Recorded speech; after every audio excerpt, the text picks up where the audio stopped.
বিদ্যুৎস্পৃষ্ট হয়ে ষাঁড়ের মর্মান্তিক মৃত্যু সলগই বাজারে সনাতনী রীতিতে সমাধিস্থ। বিদ্যুৎস্পৃষ্ট হয়ে মর্মান্তিক মৃত্যু হল একটি শিবের নামে উৎসর্গিত ষাঁড়ের।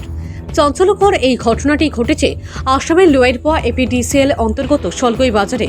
মঙ্গলবার কাক ভরে ষাঁড়টি চড়তে গিয়ে স্থানীয় ট্রান্সফরমারের নিচে বিপদসংকুলভাবে ঝুলে থাকা বিদ্যুতের তারের সংস্পর্শে এসে তড়িদাহত হয়ে প্রাণ হারায়। বিষয়টি নিয়ে ব্যাপক প্রতিক্রিয়া দেখা দেয় স্থানীয়দের মধ্যে। এই কাণ্ডে এলাকাবাসীর পক্ষে কান্তা প্রসাদ যাদব, ভূষণ কেওয়ার, জামাল উদ্দিন প্রমুখ অভিযোগ করে বলেন যে ট্রান্সফরমার রাখা স্থানটি দীর্ঘদিন ধরে বিভাগীয় পক্ষে পরিচর্যা না করায় এখানে প্রচুর পরিমাণ আগাছা গজিয়েছে। পাশাপাশি সেফটি বক্সের হালও করুণ হয়ে পড়ে আছে। ফলে গত রাতের ভারী বর্ষণে পুরো ট্রান্সফরমারে বিদ্যুৎ সংযোগ ঘটে।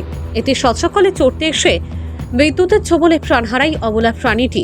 এই কাণ্ডের উপযুক্ত তদন্ত সহ মৃত ষাঁড়ের সদ্গতি ও একটি ষাঁড় মন্দিরের নামে উৎসর্গ সহ ট্রান্সফরমার বক্স মেরামতের পাশাপাশি তাদের ব্যারিকেড দেওয়া স্থানটিতে ইটের গাঁথনি করে বিভাগীয় এজিএম ও এসডিওর হস্তক্ষেপ কামনা করেছেন স্থানীয়রা।